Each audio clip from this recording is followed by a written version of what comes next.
Hi guys, in today's video, I want to go through episode 6 of The Wheel of Time. Before we begin, I would like to thank you guys for being so positive on my last review of episode 5. I just really like to read your thoughts on the overall show, and even if we don't agree, it's so cool that we have a space in which we discuss the show, and that's just lovely, and I really like reading all your guys' comments and it makes my day. So before I get into any of the criticisms, I have to say that I really appreciate all the actors doing their job amazingly well, and this is something that I can praise about the show. This episode really solidified my opinion on the nature of the writing and pacing and editing of the overall show. First of all, if you want to hear my thoughts on cinematography, sets, and costumes, you can go check out my last review of episode 5. Before I get into anything, I would like to, disclaimer, I will not be reviewing the show as an adaptation of the books, not with all the changes in mind. I will be talking about the changes at the end of the video, but I will be reviewing this as a separate piece of media because I want to show how the show stands on its own, not as an adaptation as well. The only change I will be mentioning is who is the dragon idea that they base the whole show on, and how that really fundamentally worsens the show, and especially since the execution is very faulty. So here we have a sprawling fantasy type story. We have different POVs and a lot of different characters, and obviously this type of story requires a very different structure and a very different type of storytelling from a mystery type of book, or basically a story. By changing this one thing, by introducing the who is the Dragon Reborn idea, our main characters are severely underdeveloped. Our main characters aren't fleshed out because we can't have them be too suspicious to the audience. Whodunits and that type of Sherlock-esque stories have side characters that are very underdeveloped, and those side characters in our case are the Emmons Field 5, and they truly are severely lacking any sort of characterization. In these types of detective stories, the only character that has any depth to them is the detective. In this case, the detective is Moraine, because she is our main point of view, and she takes a lot of the bulk of the showtime, leaving our main characters severely unexplored. And I mean severely, I haven't seen a show treat their main characters like glorified extras. And this is only made worse by the fact that there is a clear lack of any sort of stakes. There's no tension or suspense or a ticking clock. If we as an audience don't know anything about what being the Dragon Reborn entails, we don't know if it's a bad thing, we don't know if it's considered like a curse, we don't know what a Dragon Reborn might go through to save the world or break it. If we don't know anything about him, why would we even care who the Dragon Reborn is? And another thing that strikes me is the fact that when Moraine told the characters that one of them might be the Dragon Reborn, none of them seemed particularly frightened by the idea that they might be this mythical thing. And it's incredibly strange. Matt even has a funny quip when he hears that he might be the Dragon Reborn. And can you imagine this scene in Lord of the Rings being followed by this type of line? In the common tongue, it says, one ring to rule them all. One ring to find them. One ring to bring them all, and in the darkness, find them. You've fully lost your mind. Next, let's talk about the Fates and the Trollocs. As a person who read the series, I know how the Shadow Spawn work, but I can only imagine a person who just watches the TV show how confused they might be. Like, what is a fade? How does the fade work with the Trollocs? Is the fade more intelligent? I mean, I know they look creepy, but like, I don't understand anything about the shadow spawns at all. And I know we've had that scene in the third episode with Dana when she says that you cannot outrun a fade, and it truly did catch up with them. Like, they left Tom to deal with the fade and all that, but like, after that point, after we see the army of the Trollocs just standing by Shadar Logoth and we see that fade with Tom, we don't see any of the shadow spawns at all. It seems like they are completely omitted from the story. And this is not just a problem of plot holes or lazy writing. This is a problem that completely destroys any sense of suspense that we might have had, because we don't see our characters trying to escape the constant following of the Dark One's armies. Like, they're just walking by and nothing happens to them. They just arrive in Tar Valon with no worries. Like, where are the shadow spawn? What happened to them? And this lack of tension carries throughout the show. Once our main characters get into Tar Valon, it basically feels like they got there, this place is incredibly safe, and they're just there to chill. Like, they forgot the mission that they were on. Where our main characters in the Wheel of Time simply forgot about the whole Dragon Reborn, save the world or break it thing. There's no sense of urgency at all in the story. And the most we get out of the whole Tar Valon situation is the fact that we learn that the White Tower is a den of vipers. And even that is not explored well. The only Aes Sedai that we see interact with one of our characters is Leandrin talking to Nynaeve, and even this doesn't affect the main storyline at all. So it's basically pointless. So you might be wondering how the show can dig itself out of this hole. Well, I guess Swan had a dream, and she tells Moraine that the Dark One is trying to escape his prison, so their plan is just to take all of the 5 Dragon Reborn candidates and just throw them at the Dark One. Even though they don't know how to channel, they don't know how to use their power, they cannot be physically able to defeat an entity that has been living for ages. And Swan and Moraine think that this flimsy plan would work, I guess. So they just go ahead and put it into motion. I mean, they don't even know who the Dragon Reborn is, and they just hope that maybe if they take them into this situation, they will reveal themselves somehow. Also, back to Moraine opening and using what I presume is a gateway terangrial to travel to Tyr.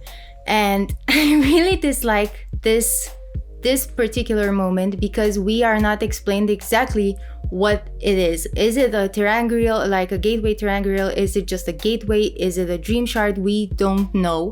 It can have so many ripple effects and plot holes for the story. Like, Moraine and the Admiral know that they have this powerful object through which they can transport themselves, even if it's like very limited, but they can still transport themselves to Tyr, and they decide not to use it to the benefit of the White Tower, to the benefit of the Aes Sedai, but rather use it to create like a love hut in a sense. And that's not how an Aes Sedai would work. Like, they would not keep secret an object of this power, just use it to that benefit. Maybe they would keep it secret, but to use for other like political machinations, but not for this. And if you introduce this type of powerful object, you really have to explain what it is and what it can do, because you're leaving the audience to just second guess as to what happened. Like, is Moraine just teleporting herself from left to right? Is the painting doing that? What's going on? I'm going to be jumping around a bit because I really want to touch upon the fact of how the show handles the magic system. We have Moraine, a blue Adjust sister, who heals Tam of a very deadly wound from a Trolloc knife, and she does it instantly after she's fought off an army of Trollocs and been injured herself. Then we have Karini, a green Adjust sister, who heals Moraine from yet another life-threatening injury. And then we get to Moraine healing Matt from a corruption that has been with him for like 60% of this season, and we see how badly affected by it he has been throughout the show. And she just heals him in like under a minute, which is absolutely insane, but whatever. But she does that.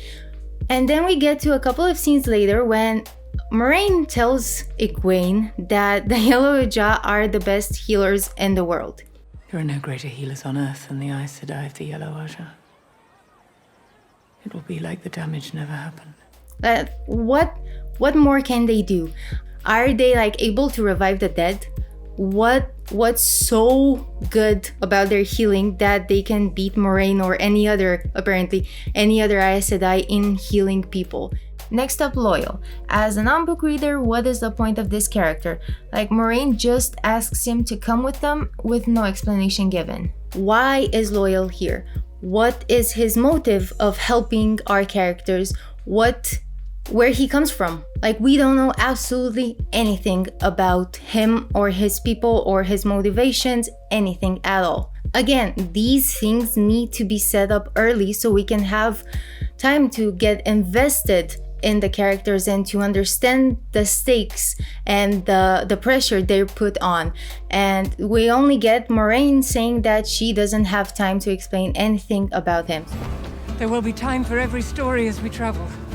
Yet again, we will be giving an information dump, an exposition dump in the next episode, so we don't actually get to be invested in our characters. We only get to retroactively learn about them whenever the script has time for that type of thing. They are constantly explaining themselves at every step of the way because they don't have time for like any of these important character moments, because we have to have long, slow motion shots that are super melodramatic. The show just gives us the payoff and then fills in the gaps. And to give an example, can you imagine in Game of Thrones when Ned Stark receives the letter of Jon Arryn's death? Instead of having him mull over the decision to go to King's Landing, can you imagine Ned Stark just showing up in King's Landing and then having Robert Baratheon just giving us an exposition dump as to why that happened? It's not like we'd miss a very important husband and wife scene where they struggle with the decision and are forced to make a difficult choice. Your father and brother rode south once, on a king's demand. A different time. A different king. And this leads me to the biggest sin that the show commits, and that is the fact that the characters lack any sort of agency.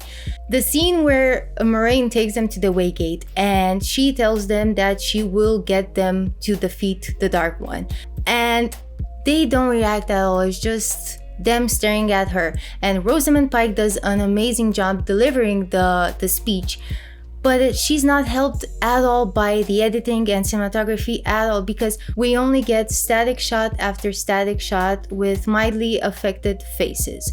There's no swelling music, there's no ominous tone, there's nothing to really signify how much of an importance this moment carries in their stories, because they are going to embark on a journey to go to the Dark One and defeat him. Not to mention that Egwene is the only one that asks what is going to happen to the other people that aren't the Dragon Reborn, and I truly don't know how she can come to that conclusion. Like, why would she think about that? Why would she think that anything might happen to the other four? There's no fight. Like, they don't put up a fight, they don't question anything, there's no drama, there's no let me think, let me make a decision. Do I really want to go do that? Do I really want to risk my life? They just look at her and yeah, let's just go through this really creepy portal.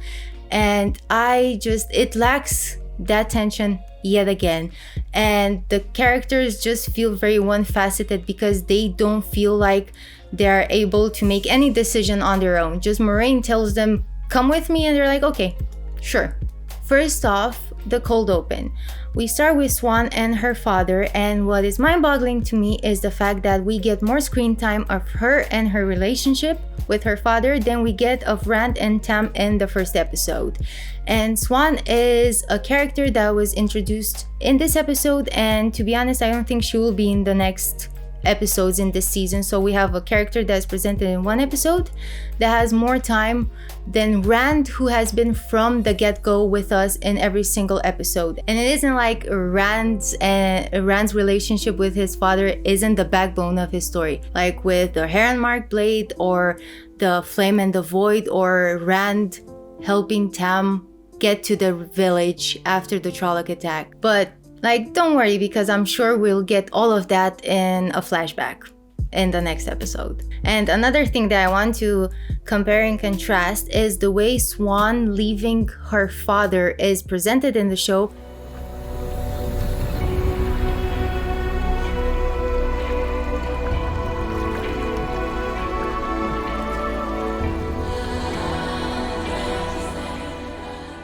Compared to Rand leaving Tam. Is long forgotten when the age that gave it birth comes again. And this whole time Moiraine just speaks over the whole scene so as we, not get too invested in the character. And we get these two beautiful deflections back to back of her dad, why he isn't coming with her, so as to explain this. And how will you get the kitchen by yourself? I'll manage. But without the boat and the house? Don't you worry yourself about me. Hey, why make anything actually make sense when you can just brush it off with a line or two? Sony has a futuristic sci-fi movie they're looking to make. Cigarettes in space. It's the final frontier, Nick. But wouldn't they blow up in an all-oxygen environment? Probably. But it's an easy fix. One line of dialogue. Thank God we invented the, whatever device. Now, as we get more into the politicking of the story, we have this cool scene with Arvaro that I really appreciated. I really felt Logain, especially when he was screaming "kill me," and I really like that. But straight after that, we have Liandrin saying this: Moiraine has flitted back and forth to the tower for 20 years. Her purpose, the purpose of all blues, is to gather secrets and discover danger before it strikes at the heart of us, before it strikes at you, Mother. Why is Moiraine to blame for this? Is she the only eyes and ears of the Blue Ajah? Is she the only one supposed to defend the White Tower? Especially since we get this scene a few minutes later. Ships are disappearing off the west coast. Aiel have been spotted this side of the Spine. Trollocs invaded the two rivers, and an Aes Sedai sank the Tarn ferry. Your informant network has improved. But Trollocs invaded from the west, and Logain's army swelled from the south without even a warning from Moiraine. Is there a point, Liandrin? And let's not forget about the other contrived reason the plot needs to move forward. Moiraine needs to stay in the tower for reasons. We need you here in the tower permanently. For what reason? I may need to go west to track the ship's disappearances. You've travelled long enough. Time to settle down, Moiraine. Make yourself comfortable. Don't have organic stakes built into your story? Just throw in a quick line and everything is fixed. It's an easy fix. One line of dialogue. Make yourself comfortable. But the worst part, in my opinion, about the whole politicking moment we had in this episode is the fact that it feels like a high school drama in the 2000s movie. And the Aes Sedai are gasping. Mother was once blue herself. And they are making faces at one-liners, and it just feels off. And we even have a scene that looks like it's ripped out of Clueless or Mean Girls. Attitude about high school girls. It's a personal choice every woman has got to make for herself. Woman, let me $5. Murray. They even have their cool cliques standing behind them for support. Now we get to Moiraine and Lan finding Rand and Mat, and the issue I have with this scene is the fact that Moiraine heals Mat in an instant. It's under a minute, and that just, why? What's the point of the dagger now? They completely sidelined Mat for the whole season for the dagger to be such an easy problem to resolve. I mean, they even swept the dagger under a rug. And as a person who hasn't read the books, I can only imagine like that's it, that was the whole subplot of the dagger, that's it, she just healed him. If anything can be resolved this quickly, there's literally no stakes in the story. And the adaptation could have used this to their benefit and made Matt do more things rather than just grovel in a bed for the last 2 episodes. And talking about people who just grovel in a bed, Perrin does absolutely nothing, unfortunately, in this episode. We just have people talking about him, talking about things we've seen, talking about things that he has gone through while standing next to him. And by the way, I love how we have for Perrin like a gruesome torture, a confession of murdering his wife to Egwene, and his whole golden eye situation. And this is not explored at all in this episode. When he wakes up, we see him at the Waygate and he's happy and he doesn't seem traumatized by anything that has happened to him. The last time we saw him, he was being tortured by the White Cloaks, but now he's happy to see his friends. It's incredibly jarring that we skip from this scene of him being tortured to him joking with Matt. At least I wasn't stupid enough to steal an evil dagger.